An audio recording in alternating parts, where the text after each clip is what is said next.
Hello, and welcome to the FTCA Deeming Application webinar for the calendar year 2022 coverage period. My name is Michelle Moses Eisenstein, and I'm a public health analyst in BIPIC's FTCA division. We appreciate the time you are taking to listen to this session, and thank you for all the important work you do for the people you serve across the nation, especially during this difficult time as we all work hard to combat the COVID-19 pandemic. Next slide. In today's session, I will provide an overview of the FTCA Deeming application requirements and what to submit in the 4 key sections. Next slide. I'll highlight key components of the 4 sections of the application, as well as some of the details for the attachments that you will need to submit. We'll go over lessons learned and tips for a successful application. Next slide. Let's get started with an overview of the Deeming application. To apply for FTC coverage, you will need to submit an annual Deeming application that includes your attestations to having certain policies in place. You will also submit a description or summary of relevant policies. You should focus on how your program reduces the risk of medical liability and healthcare-related litigation. A few items we'd like you to be aware of as we go through today's session. We streamlined the risk management section to clarify FTCA requirements. While risk management and quality improvement or quality assurance, QI/QA, go hand in hand, please remember that they are 2 separate concepts. We've also clarified the application components to better distinguish the differences between the requirements for risk management and QI/QA. Similar to QI/QA, risk management also requires an ongoing program that includes oversight, activities, and documentation. Next slide. Before we dive into details for this year's application, let's have a quick recap of last year's application cycle. 1,168 health centers were deemed in calendar year 2021, and 216 volunteer health professionals were deemed.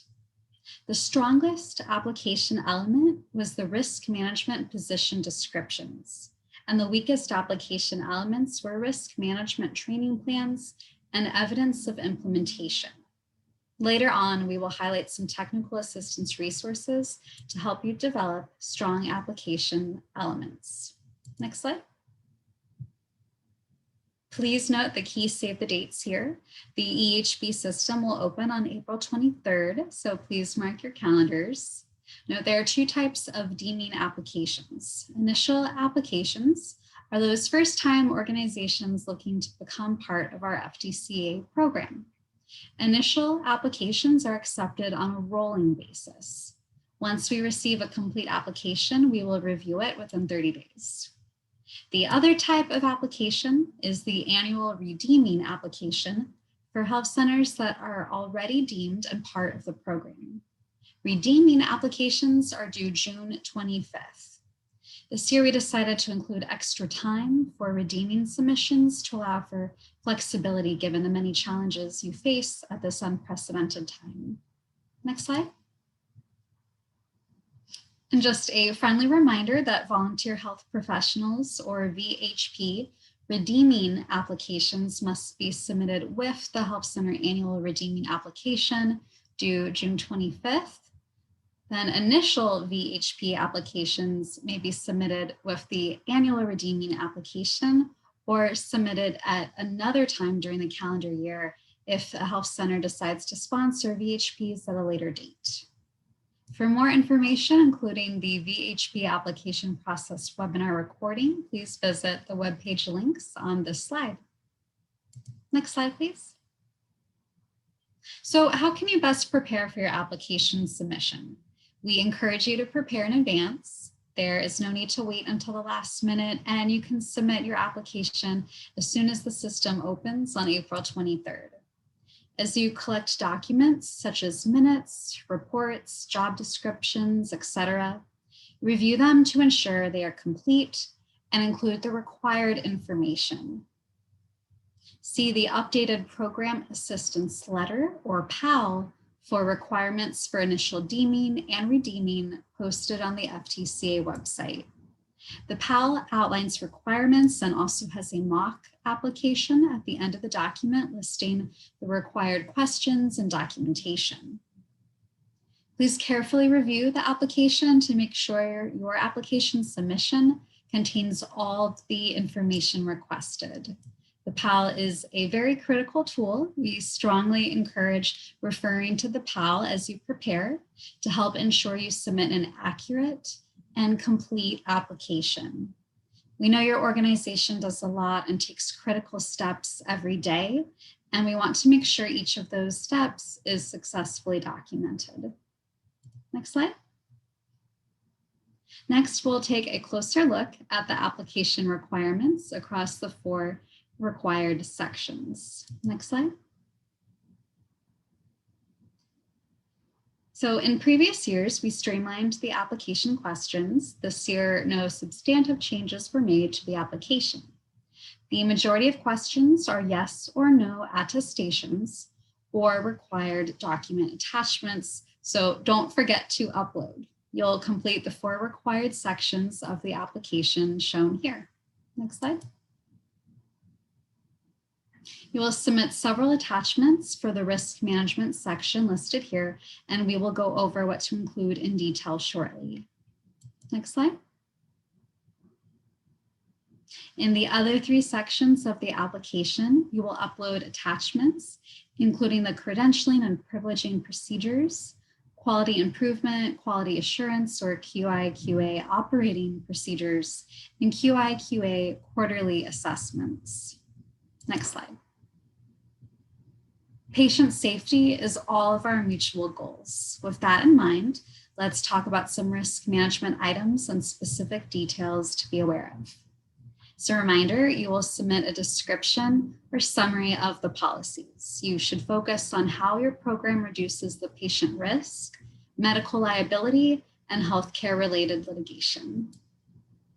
In the section required attestations include information related to measures or activities that reduce the following: adverse outcomes, medical malpractice, and health-related litigation. Next slide. Okay, let's get started with some details on what you will need to provide in the risk management section. You will attest that the health center maintains and has implemented a risk management program. You will provide proof of a risk management program and its applicable procedures. When preparing these items for upload, please make sure they cover these areas: identifying the areas and/or activities of highest risk for health center patient safety consistent with the health center's HRSA approved scope of project, documenting, analyzing, and addressing clinically related complaints and near misses reported by health center employees, patients, and other individuals, setting and tracking progress related to annual risk management goals, developing and implementing an annual healthcare risk management training plan for all staff members based on identified areas and/or activities of highest clinical risk for the health center, including but not limited to obstetrical procedures and infection control, and any non-clinical trainings appropriate for health center staff, including HIPAA medical record confidentiality requirements, and completing an annual risk management report for the board and key management staff. You are attesting that the health center maintains and has implemented activities to reduce the risk of adverse outcomes that could result in medical malpractice or other health or health-related litigation. You will also attest that the health center maintains an annual healthcare risk management training plan for staff members based on identified areas and/or activities of highest clinical risk for the health center, including infection control and sterilization, HIPAA medical record confidentiality requirements, specific trainings for groups of providers that perform various services which may lead to potential risk, and obstetrical or OB procedures for all applicable staff that play a role in providing OB services within the health center. Please note, health centers that provide OB services through health center providers need to include OB training as part of their risk management training plans to demonstrate compliance. This includes health centers that provide prenatal and postpartum care through health center providers, even if they do not provide labor and delivery services. And your Form 5B should be up to date to indicate how and if OB services are provided.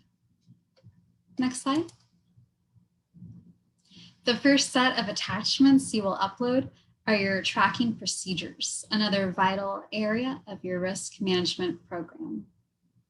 Documentation and implementation of tracking procedures are aspects of risk management that demonstrate how the health center mitigates risk, prioritizes patient safety, and follows through on patient care. Tracking is an integral part of a comprehensive risk management program. You will submit policies or procedures consistent with the health center's HRSA approved scope of project for referral tracking, hospitalization tracking, and diagnostic tracking such as x-rays and labs. Next slide. Next, upload the annual healthcare risk management training plan, including all tracking and documentation methods or tools used to ensure trainings have been completed by the appropriate staff, clinical staff, and non-clinical staff at least annually. Some tips: identify inclusion of high-risk areas and activities and select trainings for specific providers who work in those areas. Include tracking and documentation methodology for staff member training compliance. We need to know that each staff member has taken the training. If they have not, we need to see that the health center has a procedure for dealing with non-compliance. Include the following required trainings: obstetrical procedures, such as continuing education for electronic fetal monitoring and shoulder dystocia drills, infection control measures, such as bloodborne pathogen exposure protocol, hand hygiene training and monitoring, and/or infection prevention and control policies, and HIPAA medical record confidentiality requirements. Risk management training plans should be defined and clear about the training staff are taking and how training completion is tracked. You must show evidence of training completion for all levels of staff and provide a timeline for completion throughout the year.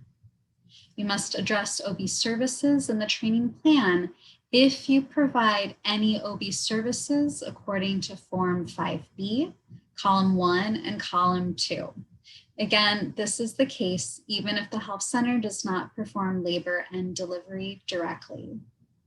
When thinking about training plan documents, make sure it is clear that relevant staff have received appropriate trainings. Do your documents clearly indicate which trainings were completed by whom? What do the procedures say about negative impact if staff do not complete trainings? Consider these details as you review documents to submit. Next slide. Upload all tracking and documentation tools used to ensure trainings have been completed by all staff at least annually. For example, Excel sheets and training reports. Please be sure to indicate who all staff are so that we can assess whether all staff completed training. All documents must be from the last 12 months prior to application submission. Any document dated outside of this period will not be accepted. Next slide. You will also submit 4 quarterly risk management assessments, such as data and trends, reports. The assessments should cover clinical patient safety and clinical risk management and include information related to necessary follow-up actions or actions that have been implemented.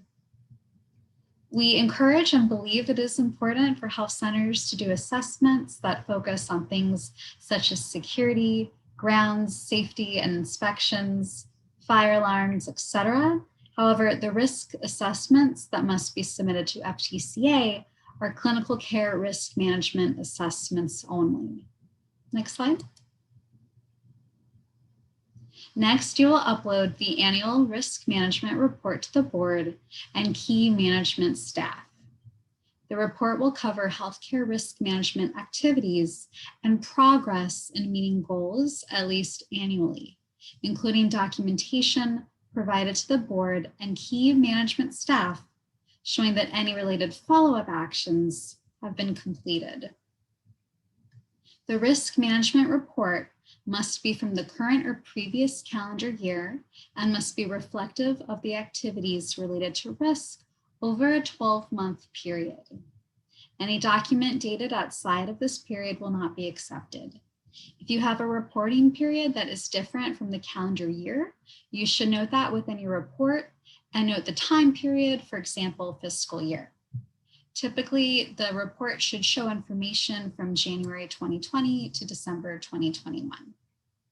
The report must include completed risk management activities, for example, risk management projects, assessments, an overview of the risk management trainings, status of the health center's performance relative to established risk management goals, for example, data and trend analyses, including but not limited to sentinel events, adverse events, near misses, falls, wait times, patient satisfaction information, risk management assessments, procedure and/or policy review, and other risk management data points selected by the health center. And proposed risk management activities for the next 12-month period that relate and/or respond to identified areas of high organizational risk. Remember that this is a summary report for a full year. Combining quarterly reports will not show the overall review of the quarters and how the information was used. Please ensure this tool is a summary of the full year, including details on the steps that were implemented to improve patient safety. Next slide. In addition to the report, you must provide documentation that the board received and reviewed the report. Documentation may include signed minutes by the board chair or board secretary, or a letter showing the receipt and review of the information. Next slide. You will also submit documentation regarding the critical role of the risk manager. First, you will submit the risk manager position description for the person responsible for the oversight and coordination of health center risk management activities and any other associated risk management activities. The job description must clearly detail that the risk management activities are a part of the risk manager's daily responsibilities. Next slide. You will also need to document the risk manager completed healthcare risk management training in the last 12 months prior to application submission. If the risk manager did not complete this training, then provide an explanation. Next slide. Here are the various components you should include in your risk management report. Please visit ecri.org for examples of risk assessments that you can undertake within your health center. Next slide. So a few risk management lessons learned. First, please only submit information and documentation requested. Review the tools and sample documents developed by ECRI. These tools are specifically designed with the appropriate formats to use for a successful application. You can access more information in ECRI technical assistance tools, as well as the risk management webinar on the webpage shown on this slide. Last, please make sure your Form 5B, columns 1 and 2, is up to date to indicate any OB-GYN services your health center provides. Next slide, please. Next, we'll go over the QI/QA section. Next slide. As we distinguish QI/QA from risk management, here are some highlights to consider as you prepare to submit your application.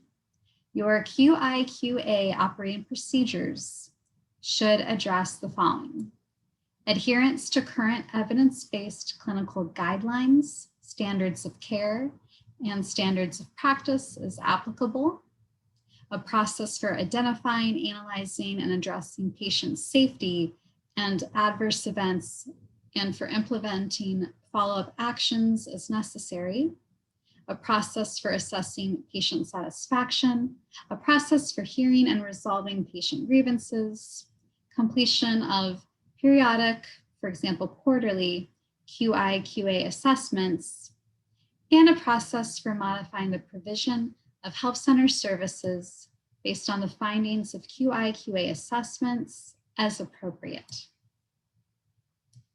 Make sure to include QI/QA assessments completed over the past year that include the following: the quality of health center services, patient satisfaction, and the outcomes of patient grievance processes, the utilization of health center services consistent with evidence-based guidelines, and the status of activities around any safety and adverse events, including follow-up actions as appropriate.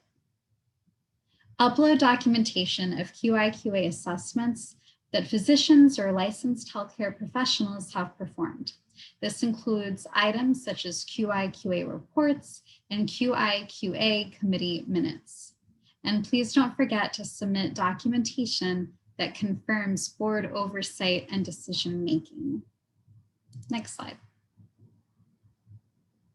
So just a few more QI/QA highlights. Please note the position description must address the following responsibilities: implement QI/QA operating procedures and related QI/QA assessments, monitor QI/QA outcomes, update QI/QA operating procedures, and describe QI/QA activities as part of the individual's daily responsibilities. You will also attest to maintenance of a retrievable health record, like a certified electronic health record or EHR, and safeguarding this information against loss, destruction, or unauthorized use consistent with federal and state requirements. Next slide. We discussed highlights, and here's some lessons learned for your consideration. When preparing the QI/QA assessments, please remember that they must be done at least quarterly, and the activities must be clearly outlined. Be clear about your timeline for the reporting period.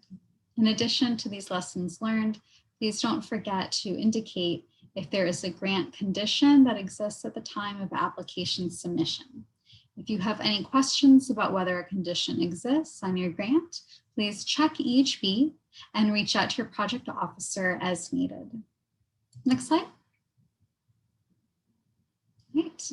Next, we've got our credentialing and privileging section. Next slide. So here are some credentialing and privileging highlights. You will attest that your health center maintains a credentialing and privileging process and has implemented procedures for credentialing and privileging for all clinical staff, including licensed independent practitioners, other licensed or certified healthcare practitioners, and other clinical staff. Please make sure to upload these credentialing and privileging operating procedures. The procedures should include the following: current licensure, registration, or certification using a primary source, education and training for initial credentialing using primary sources for licensed independent practitioners, and primary or other sources for other licensed or certified practitioners and any other clinical staff, completion of a query through the National Practitioner Data Bank or NPDB, government issued picture identification for initial credentialing, Drug Enforcement Administration registration if applicable, current documentation of basic life support training, verification of fitness for duty, immunization, and communicable disease status. For initial privileging, verification of current clinical competence via training, education, and as available reference reviews. For renewal of privileges, verification of current clinical competence via peer review or other comparable methods, for example, supervisory performance reviews, and process for denying, modifying, or removing privileges based on assessments of clinical competence and or fitness for duty. Additionally, you will attest that your health center maintains files or records for all clinical staff, for example, employees, individual contractors, and volunteers that contain documentation of licensure, credentialing verification, and applicable privileges consistent with the health center's operating procedures. If your health center has contracts with provider organizations, for example, group practices or staffing agencies, or has formal written referral agreements with other provider organizations that provide services within the health center's scope of project, then the health center will attest that they ensure, for example, through provisions and formal written referral agreements, contracts, or other documentation, that such providers are licensed, certified, or registered as verified through a credentialing process in accordance with applicable federal, state, and local laws, and competent and fit to perform the contracted or referred services as assessed through a privileging process. For more information, see ECRI's Credentialing and Privileging Toolkit. And please don't forget to indicate if there is a grant condition at the time of application submission. If you have any questions about whether a condition exists on your grant, please check EHB and contact your project officer as needed. Finally, the disclosure of active conditions will be verified, and please note that the presence of conditions related to credentialing and privileging may result in denial of FTCA coverage. Next slide. All right, so a few lessons learned for credentialing and privileging. First, you must provide credentialing and privileging procedures with each component referenced in the credentialing and privileging section questions 1A and 2A. Be sure to include procedures for all clinical staff members. That includes licensed independent practitioners, other licensed or certified practitioners, and other clinical staff. We've also got 2 key resources to aid you with this section. First, Chapter 5, Clinical Staffing of the Health Center Compliance Manual, and also a credentialing and privileging process tool that is part of the FTCA Compliance Toolkit. Next slide. All right, moving on to our claims management section. Next slide, please. In our final requirement area, claims management, please note that your health center will submit a comprehensive claims management process that addresses any potential or actual health or health-related claims, including medical malpractice claims that may be eligible for FTCA coverage. This process ensures the following: the preservation of all health center documentation related to any actual or potential claim or complaint, such as medical records and associated laboratory and X-ray results, billing records, employment records of all involved clinical providers, and clinic operating procedures, and that any service of process, summons that the health center or its providers receives relating to any alleged claim or complaint is promptly sent to the HHS Office of the General Counsel, General Law Division for the process prescribed by HHS and is further described in the FTCA Health Center Policy Manual. Next slide. If your health center has had a history of claims or allegations under the FTCA in the past 5 years, you must provide the following information for each claim: name of providers involved, area of practice and/or specialty, date of occurrence, summary of allegations, status or outcome of claim, documentation that the health center cooperated with the Attorney General for this claim, and summary of health center internal analysis and implemented steps to mitigate the risk of such claims in the future. Please only submit a summary if the case is closed. If the case has not been settled, do not include the summary. Rather, note that the case has not been resolved. Next slide. Next, you will attest whether the health center informs patients that it is a deemed federal public health service employee using plain language via its website, promotional materials, and/or in areas of the health center that are visible to patients. If this information is located on the organization's website, please be prepared to provide the link and/or upload applicable materials supporting this information, such as a screenshot. You'll also upload the relevant position description that describes the health center's designated individual who is responsible for the management and processing of claims-related activities and who serves as the claims point of contact. If more than one person is responsible for this role, include documentation for each person. The position description must clearly detail claims management activities as part of daily responsibilities. Next slide. Now, I'd like to take a moment to go over some lessons learned from the previous year's deeming cycle. For each closed claim, please make sure there is a description of mitigating actions taken to prevent future occurrences of such claims. Be sure to include all the hard work you do for root cause analysis and training and other such activities is included. Please ensure your claims management procedures have a clear and detailed process of how FTCA claims will be handled. This must be in alignment with the guidelines outlined in the FTCA Policy Manual and Chapter 21 of the Health Center Compliance Manual. Next slide. Before we wrap up, I want to acknowledge that COVID-19 has had a major impact across many elements of your work and personal lives. We realize that many issues can occur, and COVID-19 may impact your ability to document and demonstrate compliance in various FTCA-related areas.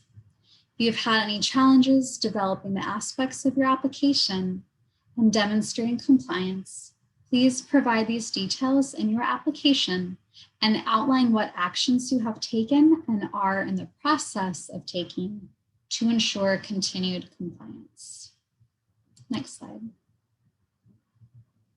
We also have several FTCA web pages with resources shown here. Be sure to check out the technical assistance webinars on risk management, volunteer health professionals, and the National Practitioner Data Bank if you have not already. We've also added key tools developed by ECRI to support you in developing a successful application. Please be sure to review the 4 key tools shown here on this slide, as they include guidance on what to include in these key attachments. Next slide.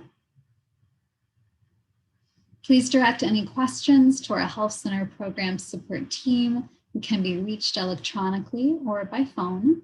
Next slide. And one last reminder, please feel free to stay connected with HRSA through our newsletter and social media platforms. Next slide. And with that, thank you so much for watching this session and for all you do. We look forward to working with you this deeming season.